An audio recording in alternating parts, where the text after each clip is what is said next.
Hello traders, I hope stock market में आप सब लोगों की लर्निंग और अर्निंग काफ़ी अच्छी चल रही होगी। आज डेट है 18 टाइम इज़ 11:43। मैं अपना आज का ट्रेडिंग डे कंप्लीट कर चुकी हूँ। आज मैं एक छोटे से लॉस में अपना डे को कंप्लीट करा है। मैं फटाफट से आपको एनालिसिस दिखा देती हूँ और आगे अ, जो लॉसेस मैंने करे हैं वो आपको ना करने पड़े, उसके लिए कुछ प्रिवेंटिव मेजर्स मैं आप लोगों को बता देती हूँ। देखिए, सबसे पहले जैसे कि मैंने आपको कल की वीडियो में भी बताया था, हमारे लिए क्या इंपॉर्टेंट है। हमारे लिए अपनी स्ट्रैटेजी में RSI, बॉलिंजर बैंड, गप्पी मल्टीपल मूविंग एवरेज, इसके साथ में हमें मल्टी टाइम फ्रेम एनालिसिस और भी ज़्यादा ज़रूरी है, राइट। हमारा जो मल्टी टाइम फ्रेम एनालिसिस है वो बहुत ज़्यादा ज़रूरी है, ताकि हमें एक क्लियर पिक्चर मिल जाए मार्केट में कि मार्केट करना क्या चाहता है।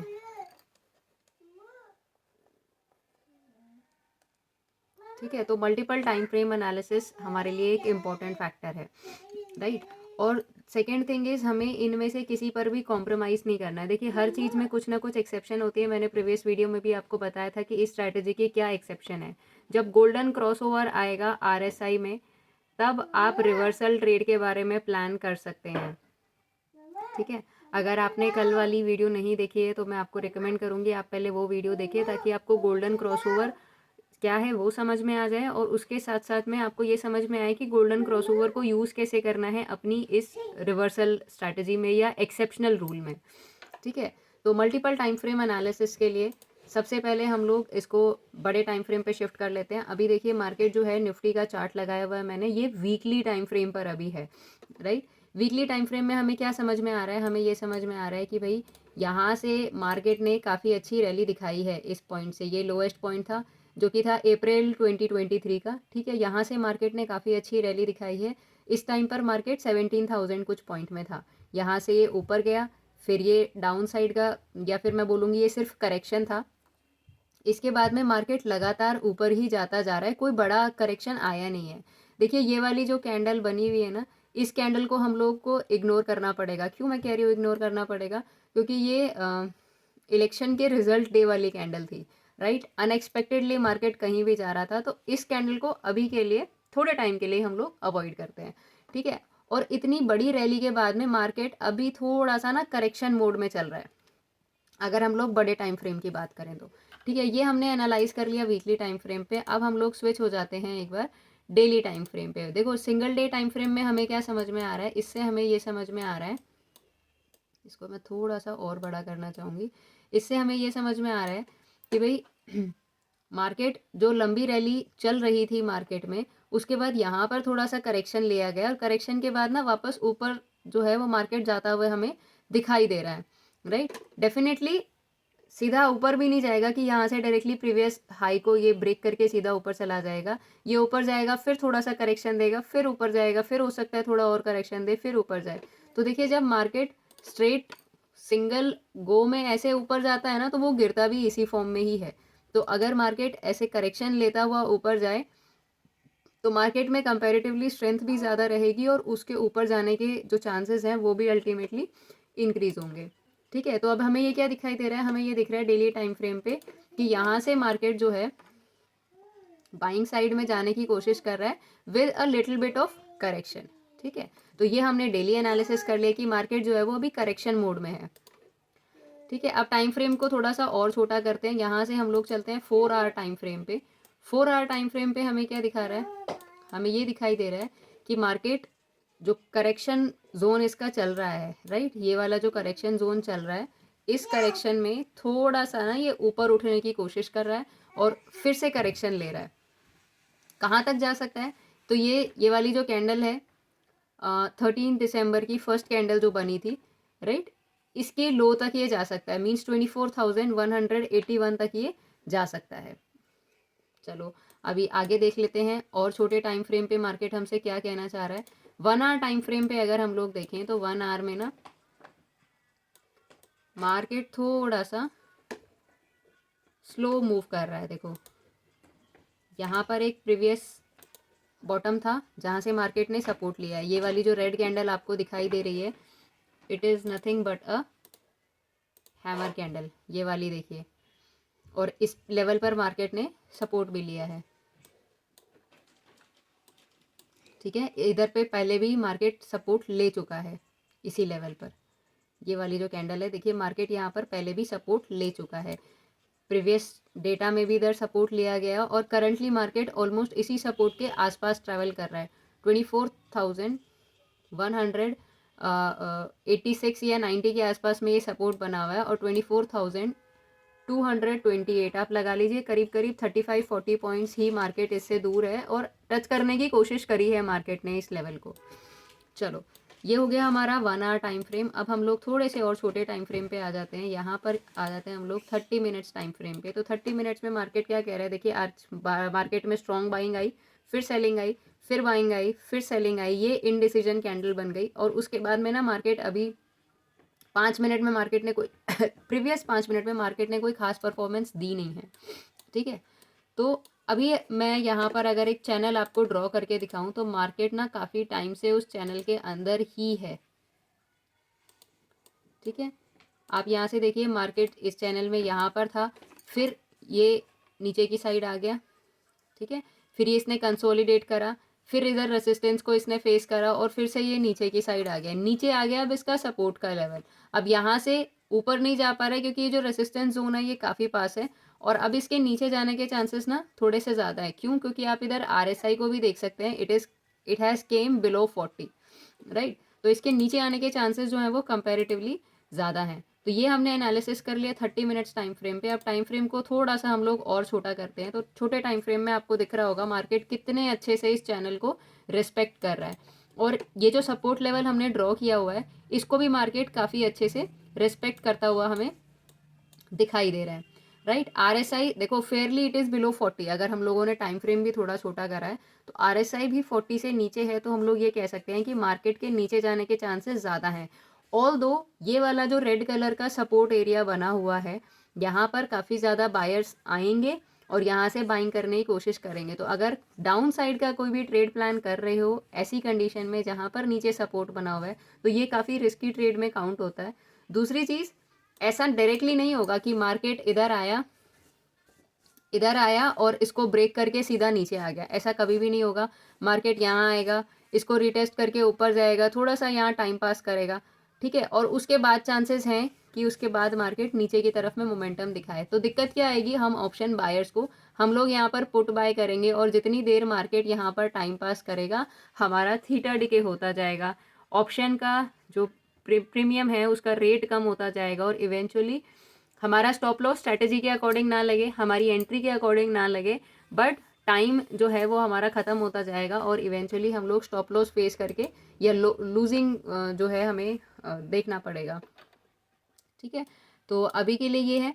आगे हम लोग एक बार 5 मिनट एनालिसिस और कर लेते हैं। 5 मिनट में भी देखिए मार्केट कितने अच्छे से इधर पे रेस्पेक्ट कर रहा है, इस लेवल पर आया मार्केट, ये देखिए यहाँ पर बाइंग आई थी, नीचे सिर्फ विक्स हैं, अगर आप ध्यान से देखें इस लेवल पर नीचे आपको सिर्फ विक्स दिखाई दे रही हैं। इवेंचुअली जो मार्केट है वो आप लगा लीजिए लगभग यहाँ आया होगा, जो रेड लाइन मैंने ड्रॉ करी है ये प्रीवियस डेटा के अकॉर्डिंग ड्रॉ करी है, देखो इस डेटा को देख के ड्रॉ नहीं करी। ये वाली लाइन्स मैं आपको एक बार जूम करके दिखा देती हूँ, ये देखिए इस लेवल के नीचे ना एक भी कैंडल ने क्लोजिंग नहीं दी है, ये वाली जो रेड लाइन जस्ट अभी ड्रॉ की है इसके नीचे एक भी कैंडल ने क्लोजिंग नहीं दी है। और अगर आप इस लाइन को ड्रॉ करके रखो तो देखो मार्केट ना अभी भी इस लेवल के इस लाइन के नीचे मार्केट ने एक भी कैंडल की क्लोजिंग नहीं दी है। तो आप देख सकते हैं ये कितनी इंपॉर्टेंट लाइन है और मार्केट इसको कितनी देर से कितने अच्छे से रेस्पेक्ट कर रहा है। ऊपर जाने की कोशिश तो कर रहा है पर ऊपर विक्स बन रही है और मार्केट नीचे की साइड आ जा रहा है। यहाँ पर बैठे हुए स्ट्रॉन्ग बायर्स 24,200 के लेवल पर बैठे हुए स्ट्रॉन्ग बायर्स जो कि मार्केट को यहाँ से नीचे नहीं जाने दे रहे। तो आप देख सकते हैं कैंडल्स में यहाँ पे ऊपर से भी विक्स आ रही हैं और इधर पे इन कैंडल्स में देखिए नीचे से भी विक्स आ रही है, मतलब कि यहाँ से कोई बाइंग कर रहा है, ऊपर से कोई सेलिंग कर रहा है, नीचे से कोई बाइंग कर रहा है। अब क्या होगा, जब तक इन बायर्स और सेलर्स की फाइट चल रही है तब तक हमारे जैसे ऑप्शन बायर्स हम सिर्फ लूज करेंगे, मार्केट में हमारा पैसा नहीं बन सकता है, ठीक है। या तो सेलर्स जीत जाएं और बायर्स यहाँ से बाहर निकल जाएं तो मार्केट नीचे जाएगा और हम लोग पुट बाय कर सकते हैं तो हम पैसा बना सकते हैं, या फिर बायर्स जीत जाएं और सेलर यहाँ से चले जाएं तो मार्केट के ऊपर जाने के चांसेस हो जाएंगे और हम लोग कॉल बाय करके पैसा बना सकते हैं। पर जब तक बायर्स और सेलर्स की फाइट चल रही है तब तक ये फाइट के बीच में हमें एंटर नहीं करना है, ठीक है। अब देखिए चांसेस बहुत ज़्यादा हैं यहाँ से मार्केट के नीचे जाने के, क्योंकि अलग अलग टाइम फ्रेम पे हमने देखा जो RSI है वो हमारे फेवर में चल रहा है। चांसेस बहुत हैं कि मार्केट यहाँ से नीचे चला जाए, but stock market is the game of probability. देखिए नीचे आने की कोशिश भी कर रहा है, बट ये वाली जो रेड लाइन हमने अभी ड्रॉ करी है ये लाइन बहुत इंपॉर्टेंट है, और इस लाइन के साथ साथ में ये जो सपोर्ट जोन हमने मार्क किया हुआ है ये सपोर्ट जोन भी बहुत ज़्यादा इम्पॉर्टेंट है, ठीक है। तो यहाँ पर मार्केट टेस्ट करने आ सकता है इसको। तो अगर किसी को स्कैल्प करनी है तो छोटे टारगेट्स 10-15-20 पॉइंट निफ्टी के चार्ट पे अगर किसी को कैप्चर करने हैं स्कैल्पिंग में, अगर आप मैक्सिमम नंबर ऑफ लॉट्स के साथ में एंटर करना चाहते हैं तो 10-15-20 पॉइंट आप कैप्चर कर सकते हैं। ये वाली जो ट्रेड्स होंगी ना ये शॉर्ट ट्रेड्स होंगी। यहाँ से 24,220 से लेके यहाँ इस लेवल तक 24,210, ये करीब करीब 12 पॉइंट्स हैं जो कि प्रीमियम पे आपको 5 रुपीज़ तक अर्न करके देंगे, राइट। तो ऐसे में अगर आप ज़्यादा लॉट्स के साथ में एंटर करते हो, let's say someone is entering with 10 lots, ठीक है। तो 10 लॉट्स में कितने शेयर्स आएंगे, 25 पर लॉट, तो ये हो जाएगा 250 पर लॉट, सॉरी 250 शेयर्स इनटू, अगर आप 5 पॉइंट्स भी अर्न कर रहे हो, राइट, तो ये हो जाएगा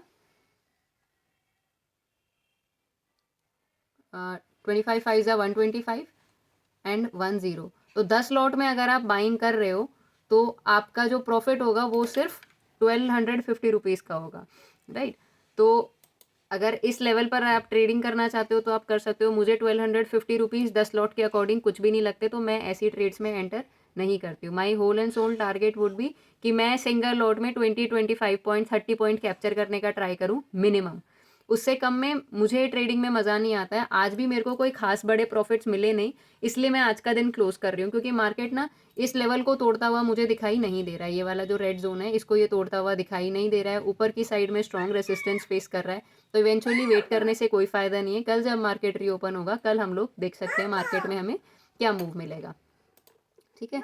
तो ये तो हो गया मल्टीपल टाइम फ्रेम एनालिसिस। देखिए ऑलमोस्ट 10 से 15 मिनट हमें हो चुके हैं और हम लोग सिर्फ डिफरेंट टाइम फ्रेम पर एनालिसिस कर रहे हैं और हमें कुछ इंपॉर्टेंट की लेवल्स पता चले हैं मार्केट के, ठीक है। अब हम लोग अपने मैजिकल इंडिकेटर्स ऑन कर लेते हैं, which is guppy multiple moving average and Bollinger band. अब ये वाली कैंडल को अगर आप ध्यान से देखें, ये जो रेड कैंडल है 20 SMA को टच करती हुई बनी है, राइट। स्ट्रॉन्ग कैंडल है जिसने सारी गप्पी मल्टीपल मूविंग एवरेज की लाइन को क्रॉस किया है। बट इस कैंडल पे हमारा जो RSI था वो 42 था।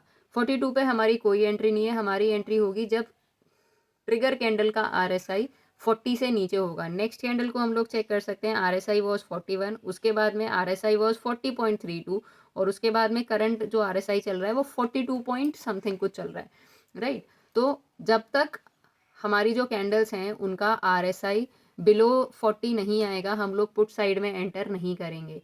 तो हमें क्या चाहिए, हमें चाहिए स्ट्रॉन्ग रेड कैंडल, ठीक है, जो कि 20 SMA और गप्पी मल्टीपल मूविंग एवरेज को क्रॉस करता हुआ बने और उसके साथ में हमें चाहिए RSI value less than 40, less than और इक्वल टू 40। तो जब तक ये कंडीशन हमारी ट्रिगर कैंडल्स में नहीं बनेंगी तब तक हम लोग इस ट्रेड के अंदर एंटर नहीं करेंगे, ठीक है। और मुझे क्या लग रहा है, मुझे सिर्फ ये लग रहा है मार्केट यहाँ पर सिर्फ टाइम पास करेगा, क्योंकि देखिए 12 बज चुके हैं और ऐसा कोई खास मोमेंटम आया नहीं है मार्केट में। अगर मॉर्निंग से अभी तक का हम लोग देखें तो this was the first candle, this green candle was the first candle of the day. यहाँ से मार्केट ऊपर गया, थोड़ा सा सेलिंग प्रेशर आने लगा। यहाँ नेक्स्ट कैंडल में फिर से बाइंग प्रेशर आपको दिखाई दे रहा है, ऊपर रेजिस्टेंस लेवल को रेस्पेक्ट करा।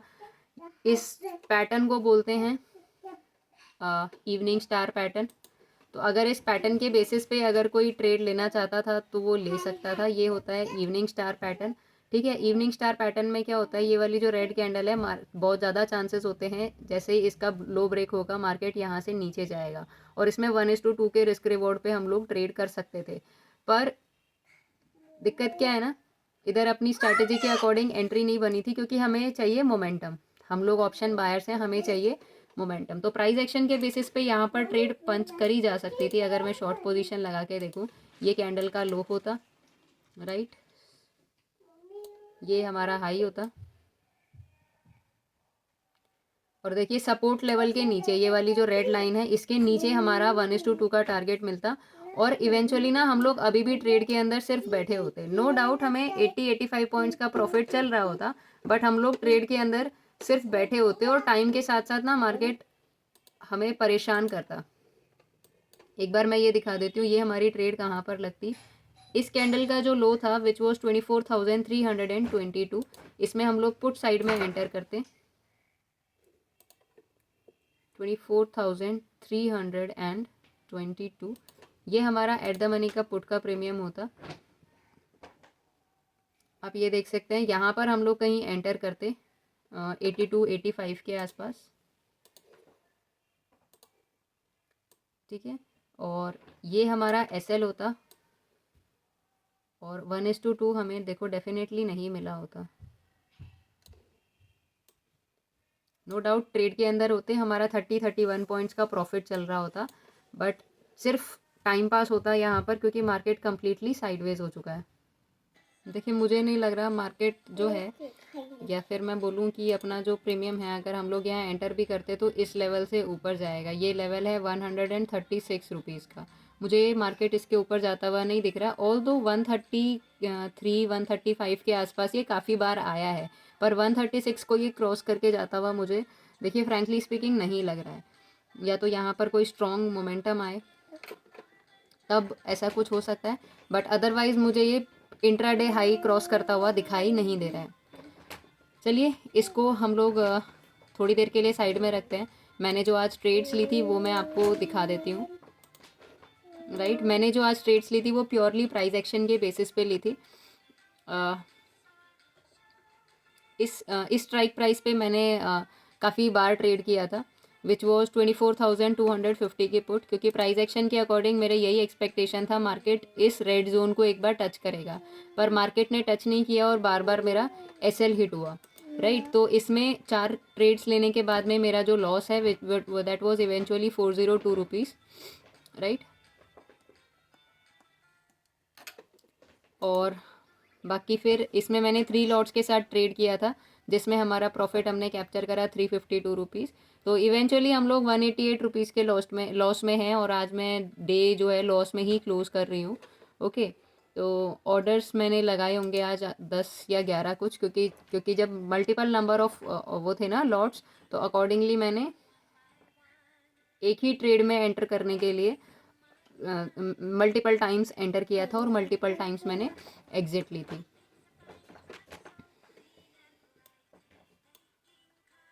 तो I am closing my day with the loss of 188 rupees.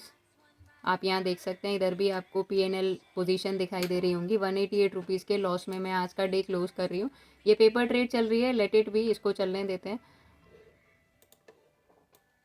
Do comments down in the comment section, आप किस ब्रोकर को ट्रस्ट करते हैं, क्योंकि देखिए मैंने ऑलमोस्ट सभी ब्रोकर्स के अंदर अपना अकाउंट ओपन किया था और ट्रस्ट मुझे किसी भी ब्रोकर पर नहीं हो पा रहा है कि कोई ब्रोकर ठीक से ऑर्डर प्लेसमेंट कर सकता है या नहीं करता है। मोस्टली ऑर्डर्स मेरे गलत जगह पर प्लेस हो जाते हैं। अगर मैं लिमिट ऑर्डर भी लगा के रखती हूँ तो भी ग्रो अकाउंट में मेरे साथ ऐसा बहुत बार हुआ है कि अर्ली ऑर्डर्स लग जाते हैं, ठीक है। चलिए that is it in today's video. Thank you and have a good day.